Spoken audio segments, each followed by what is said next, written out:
Uplifting your spirit through the inspired Word of God. This is your daily devotional.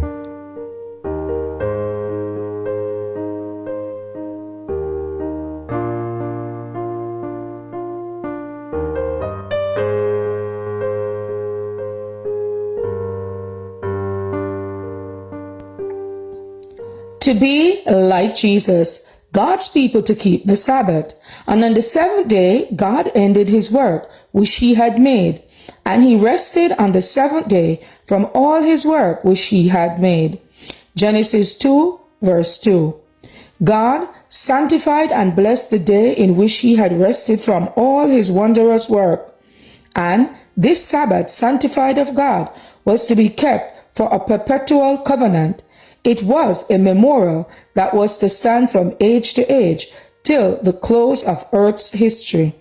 God brought the Hebrews out of their Egyptian bondage and commanded them to observe his Sabbath and keep the law given in Eden. Every week he worked a miracle to establish in their minds the fact that in the beginning of the world he had instituted the Sabbath. In the third month they came to a desert of Sinai, and there the law was spoken from the mount in awful grandeur.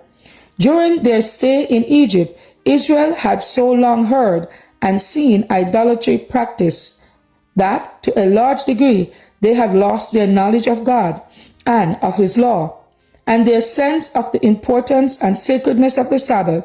The law was given a second time to call these things to their remembrance. In God's statutes was defined practical religion for all mankind.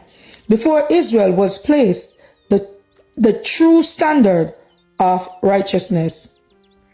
And the Lord spake unto Moses, saying, Spake thou also unto the children of Israel, saying, Verily, my Sabbath he shall keep. Some who have been anxious to make of none effect the law of God have quoted this word, Sabbaths, interpreting it to mean annual Sabbaths of the Jews. But they do not connect this positive requirement with that which follows, for it is a sign between me and you throughout your generations, that he may know that I am the Lord that doth sanctify you. He shall keep the Sabbath therefore, for it is holy unto you. Every one that defileth it shall surely be put to death. For whosoever doeth any work therein, that soul shall be cut off from among his people. 6 days may work be done, but in the seventh is the Sabbath of rest, holy to the Lord. Whosoever doth any work in the Sabbath day, he shall surely be put to death.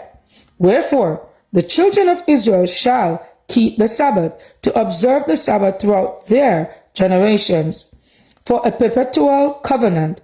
It is a sign between me and the children of Israel forever. For in 6 days the Lord made heaven and earth, and on the seventh day he rested and was refreshed. To be like Jesus, May 1st. As for me and my house, we will serve the Lord. Thank you all for listening, and please join us once again tomorrow for your daily devotional reading. God bless.